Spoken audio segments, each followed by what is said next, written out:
Le peuple congolais se souvient des soulèvements populaires du 4 janvier 1959 à Léopoldville, aujourd'hui Kinshasa, contre les pouvoirs coloniaux. Un soulèvement occasionnant des pertes en vies humaines qui a marqué un tournant décisif vers l'indépendance de la République démocratique du Congo. Un dossier à suivre dans ce journal, un journal qui revient également sur la rétrospective des faits saillants qui ont marqué l'actualité de la semaine. Madame, Messieurs, bienvenue dans cette première édition du journal magazine de l'année 2026.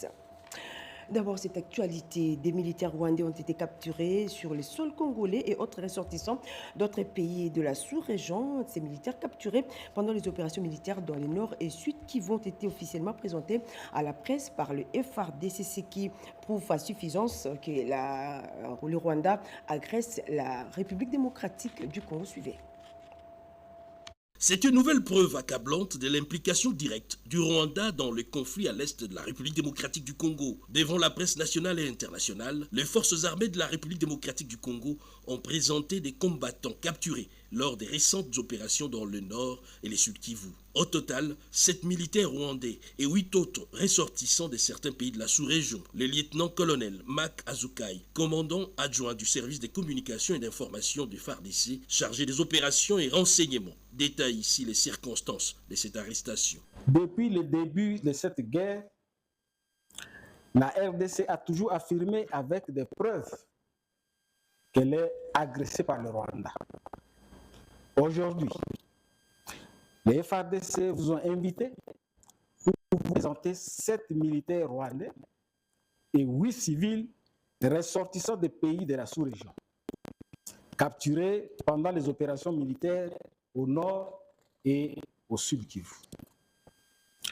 L'occupation jusqu'aujourd'hui d'Uvira, se trouvant très loin de ses frontières, prouve que la raison des mesures défensives avancées par Kigali est un pur mensonge. Kigali est de nouveau accusé, avec pièce à conviction, de soutenir activement les groupes terroristes dont les Red Tabara, rébellion burundaise, pour commettre des exactions sur les populations civiles dans les zones sous occupation. Il est aussi observé qu'en manipulant certains ressortissants des pays de la sous-région et des groupes armés comme les Red Tabara, Kigali cherche à régionaliser le conflit. En dépit de la résolution 2773 du Conseil de sécurité des Nations Unies et de la signature de l'accord de Washington le 4 décembre 2025, le Rwanda maintient jusqu'aujourd'hui son armée sur le territoire congolais. Une escalade inquiétante qui relance les débats sur la sécurité régionale et l'impératif d'une réponse internationale ferme. Le secrétaire permanent de la méga plateforme politique Union sacrée de la nation, André Mbata, a remercié le chef de l'État, Félix Antoine Tshisekedi Tshilombo, pour la création de l'Ordre national du Léopard. C'est une rencontre dans la quête de paix et de stabilité dans la région de Grand Lac. Le secrétaire permanent de l'Union sacrée de la nation, le professeur André Mbata Betoukoumé Soumango, a déposé une lettre de remerciement de l'Union sacrée auprès de l'ambassadeur du Burundi, agricole Mwamba Ntirameba, après la signature de l'accord de paix signé à Washington. La violation de cet accord par le Rwanda et les récents déplacements massifs de populations d'Uvira vers le Burundi étaient au centre de ces échanges. Les deux responsables ont évoqué la menace avec la présence des troupes rwandaises sur le sol congolais. Exprimer notre solidarité envers nos compatriotes de l'Est victimes de l'agression barbare de la part du Rwanda et féliciter notre président de la République, son Excellence Félix Antoine Tshisekedi Tshilombo, haute autorité politique de l'Union sacrée de la nation, pour les efforts qu'il déploie sur le plan diplomatique, notamment on a évoqué la résolution 2773 et l'accord de Washington qui demande clairement au Rwanda de se retirer de notre territoire, de cesser tout soutien à FCM23. Nous devions remercier également certains pays qui nous ont soutenus. Et parmi ces pays qui nous ont toujours soutenus, vous avez la République sœur du Burundi. La question de déplacer d'Uvira vers le Burundi était un point essentiel de la discussion. L'ambassadeur du Burundi a assuré que son pays se tient prêt à accueillir les déplacés congolais et appelle la communauté internationale à gérer cette question humanitaire. Aujourd'hui, nous enregistrons pas mal des communautés congolaises qui ont traversé les frontières suite à cette agression rwandaise. Et on en compte aujourd'hui à plus de 220 000. Le secrétaire permanent de l'Union sacrée de la Nation, premier député national élu du parti présidentiel UDPS, remercie la haute autorité politique Félix-Antoine Tshisekedi Tshilombo pour la création de l'Ordre national du Léopard, une initiative législative sous la 4e législature de la 3e République. La Régie des eaux a pris la résolution de se tourner vers les énergies renouvelables pour améliorer le rendement de son usine de traitement d'eau de Maluku. Suivant une image, l'installation des panneaux voltaïques, fruit de la collaboration entre la Régie des eaux et deux entités, à savoir Bantu Énergie et Mwinda Énergie Solar. Reportage Serge Merlemata. L'attente aura été longue. Après environ 2 ans d'obscurité, en raison des vols répétés des câbles électriques, l'usine de traitement d'eau de Maluku est de nouveau éclairée les jours comme la nuit. Et ce, grâce à l'installation des plusieurs panneaux solaires, photovoltaïques, des batteries capables de stocker des grandes quantités d'énergie renouvelable. Ces projets à impact rapide est une initiative de la direction générale, la Régie des ESA. C'est dans le but d'améliorer les rendements de la station de Maluku grâce à une énergie propre et illimitée. Ce site est resté pendant plus de 2 ans sans être éclairé. Pourquoi? À cause de l'incivisme de nous Congolais. La SNEL qui nous a mené près de 11 kW ici en permanence, c'est fait que le câble est tout le temps volé par les inciviques. Nous venons de construire une centrale de 25 kW crête pour nous permettre d'alimenter d'abord cet espace, d'utiliser les machines que nous avons besoin dans notre usine de Maluku, parce que cette usine produit, mais n'utilise pas de grosses pompes ici. On utilise de l'énergie gravitaire. Les abonnés de la Régie des ESA, particulièrement ceux de la commune de Maluku, peuvent désormais s'attendre davantage à la régularité des services. Mais nous voulons demander à ceux qui sont à Maluku ici, c'est pour leur bien.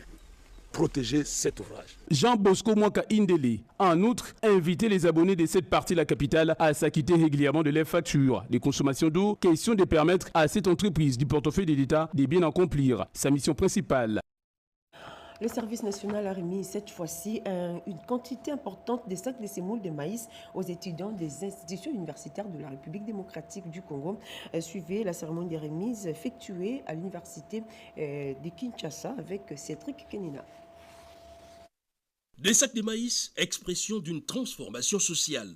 Le 21 000 sacs de maïs remis par les services nationaux aux étudiants des universités et instituts supérieurs de Kinshasa ne sont pas qu'un simple don alimentaire. Ils racontent une histoire puissante, celle d'une jeunesse appelée hier Kuluna, autrefois perçue en même temps comme une menace, aujourd'hui debout, actrice du changement sous la houlette du commandant du service national, le lieutenant-général Jean-Pierre Kassongo Kabwik, dans les célèbres centres de formation et réinsertion de Kanyama Kasese. Le président de la République, son Excellence Félix-Antoine Tshisekedi Tshilombo, a voulu terminer l'année 2025 en communion avec les étudiantes et étudiants. C'est ainsi qu'il nous a chargé de remettre 21 000 sacs de semoule de maïs au bénéfice des étudiantes et étudiants de vos institutions respectives. Du côté des bénéficiaires, l'université de Kinshasa et plusieurs autres institutions d'enseignement supérieur saluent une initiative à haute valeur symbolique. Pour les recteurs de l'UNIKIN, il est temps que l'enseignement théorique rencontre le terrain. Les modèles du service national pourraient bien inspirer une nouvelle vision de l'éducation. C'est avec, certes, beaucoup d'humilité que nous accueillons cette activité grandiose qui réunit les enfants de l'ESU autour d'un don du président de la République, père de la nation tout entière. Ces gestes s'inscrivent donc dans la droite ligne des instructions du chef de l'État Félix-Antoine Tshisekedi, soucieux d'un encadrement efficace de la jeunesse. Une jeunesse qui, désormais, produit, nourrit, contribue au développement du pays. Le vice-gouverneur de la ville-province de Kinshasa, Edi Iyeli, a réuni ses militants pour les conscientiser sur le patriotisme. Il les a exhortés à soutenir le chef de l'État pour la réussite de sa vision holistique dans la reconstruction de la République démocratique du Congo. C'était au cours d'une cérémonie d'échange de vœux, nous rapporte Bobo Koukou. Tradition respectée par la fondation FIM. Edi Iyeli, président de la dite fondation, élu de la Funa et vice-gouverneur de la ville de Kinshasa, a tenu à communier avec sa base de Ngiringiri et des alentours de cette municipalité. Cette rencontre s'inscrit dans le cadre de la célébration de festivités de fin de l'année. Pour rendre la fête totale, Edi Iyeli a disponibilisé 10 000 sacs de riz et de poulet, le tout sur fonds propres de celui qu'on appelle affectueusement Papa Social. Nous ne prenons pas dans la caisse de l'État pour donner à la population. C'est avec mes moyens que je partage avec le mien et c'est par amour. Les bénéficiaires n'ont pas tari d'éloges à l'égard du donateur. Nous encourageons Papa Yedi.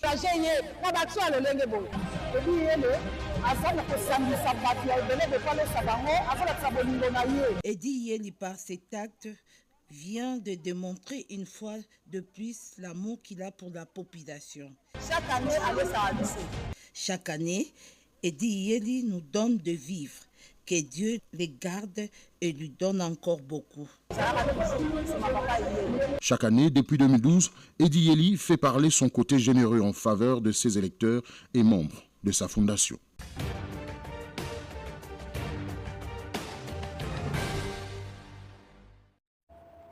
Arrivée fin mandat en République démocratique du Congo, l'ambassadrice des États-Unis d'Amérique, Lucie Temlin, a fait ses adieux au président de la République. Le chef de l'État, Félix-Antoine Tshisekedi Tshilombo, a également présidé la 73e réunion ordinaire du Conseil des ministres. Et comme à l'accoutumée, chaque fin de l'année, le président de la République et la distinguée première dame ont adressé un message de vœux au peuple congolais. Suivez la synthèse des activités déployées par le chef de l'État avec Kebambesso Moïsa.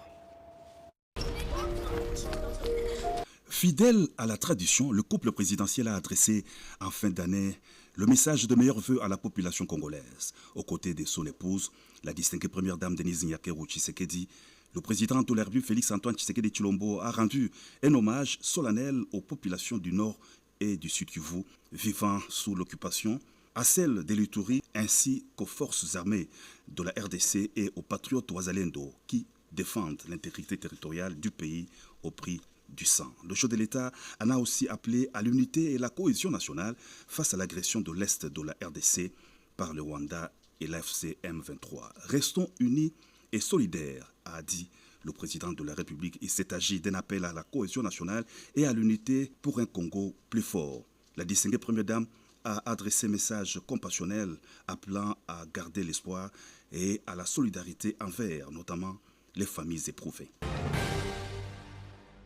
Fin de la mission de l'ambassadrice des États-Unis d'Amérique en République démocratique du Congo. Madame Lucie Temlin a fait ses adieux officiels au président de la République Félix-Antoine Tshisekedi Tshilombo au cours d'une audience à la Cité de l'Union africaine. La diplomate américaine a dressé un bilan positif de la coopération bilatérale entre Washington et Kinshasa. Elle a salué la solidité du partenariat stratégique entre les États-Unis d'Amérique et la République démocratique du Congo. Une relation marquée par un dialogue politique soutenu, une collaboration sécuritaire renforcée ainsi qu'un engagement commun en faveur de la stabilité et du développement de la RDC, a-t-elle déclaré. Le président de la République a exprimé la reconnaissance à l'ambassadrice Lucie Temlin pour son implication active tout au long de sa mission. Le chef de l'État a salué son rôle dans le renforcement des relations bilatérales entre la RDC et les États-Unis d'Amérique. Il lui a adressé ses vœux de plein succès pour la suite de sa carrière diplomatique. Le vendredi, le président de la République Félix-Antoine Tshisekedi Tshilombo a présidé à la Cité de l'Union africaine la 73e réunion ordinaire du Conseil des ministres, la toute première de la nouvelle année 2026. 3 points essentiels étaient inscrits à l'ordre du jour de la réunion: la communication du président de la République, le point d'information et l'approbation d'un relevé des décisions du Conseil des ministres. Selon le porte-parole du gouvernement Patrick Mouyaya, le président de la République a dans sa communication tenu notamment à réitérer à l'endroit de chacune et de chacun le vœu de paix, de santé, de réussite et d'engagement républicain qu'il avait formulé lors de la 72e réunion du Conseil des ministres. À cette occasion, le chef de l'État a rappelé les instructions données qui demeurent pleinement d'actualité et constituent le socle de l'action collective. L'année 2026, a insisté le président de la République, doit impérativement être celle de la consolidation de l'action publique et du passage résolu de l'intention à l'impact concret et mesurable au bénéfice direct du peuple. Plusieurs faits d'actualité, notamment la réouverture de l'avenue Kasavubu au niveau du pont Kabi, la célébration du nouvel an 2026, aussi bien la lutte contre la spoliation des espaces publics ainsi que le retour de la République démocratique du Congo au Conseil de sécurité de l'ONU à New York comme membre non permanent. Ces faits et tant d'autres qui ont marqué l'actualité au cours de la semaine qui s'achève sont repris dans ce résumé avec Serge Merlemata. Dans la semaine qui s'achève, la République démocratique du Congo a officiellement intégré le Conseil de sécurité en tant que membre non permanent pour un mandat de 2 ans. Les drapeaux bleu-ciel, frappés de l'étoile jaune et de la bande rouge diagonale, flottent désormais parmi ceux des autres membres à New York, aux États-Unis d'Amérique. Les conseils supérieurs de la magistrature et les ministères de la justice et garde des Sceaux ont tenu à Kinshasa une séance de concertation stratégique de haut niveau consacrée à l'assainissement du secteur judiciaire, à la lutte contre la spoliation des biens immobiliers et fonciers, ainsi qu'au renforcement des mécanismes de sanctions disciplinaires à l'encontre des magistrats auxiliaires de justice impliqués dans des pratiques contraires à la loi en République démocratique du Congo. En début de semaine, les jeunes du territoire de Walikale sont descendus dans les rues de cette localité afin de protester contre l'agression rwandaise et de soutenir les forces armées de la République démocratique du Congo engagées sur le front et la souveraineté du pays. Accord de Washington pour la paix et la prospérité, contenu, enjeux et perspectives pour la République démocratique du Congo. Le sujet a été abordé lors du spécial briefing de presse co-animé par les vice-premiers ministres, ministre de l'économie nationale, Daniel Mokoko Somba, et le ministre de la communication immédiate, porte-parole du gouvernement, Patrick Mouyaya Katemboué. Les comités de suivi, la paie des agents de l'État s'est mobilisé pour accélérer et finaliser les paiements de salaire de décembre 2025 pour les agents de l'État, tout en coordonnant avec les intervenants et acteurs de la chaîne de paye. Question d'assurer et de garantir les bons déroulements des versements du mois de décembre. Après plusieurs semaines des travaux de perturbation, la circulation a repris sur l'avenue Kasavubu avec la remise en service du pont Kabou entièrement reconstruit. Dans le Lualaba, la commission d'enquête dépêchée sur place pour statuer sur la problématique de l'exportation minière artisanale a déjà entamé les travaux proprement dits, les contrôles des entités de traitement concernées munis de leur dossier complet. Ceci dans le but d'élever les équivoques autour de la question. La République démocratique du Congo a accueilli 2026 dans une atmosphère des foi, des partages et des prières, avec de nombreux lieux de culte et des prières ouverts pour l'occasion, exhortant les fidèles à un nouveau départ, à l'unité et à la paix pour le développement de la République démocratique du Congo. Et pour finir, à la CAN Maroc 2025, à Rabat, une mobilisation exceptionnelle est organisée pour soutenir les léopards, la République démocratique du Congo. Les supporters congolais font sensation sur place dans le tribune. L'on peut sentir l'ambiance qu'ils mettent et certains d'entre eux sont même devenus des vrais stars de la compétition.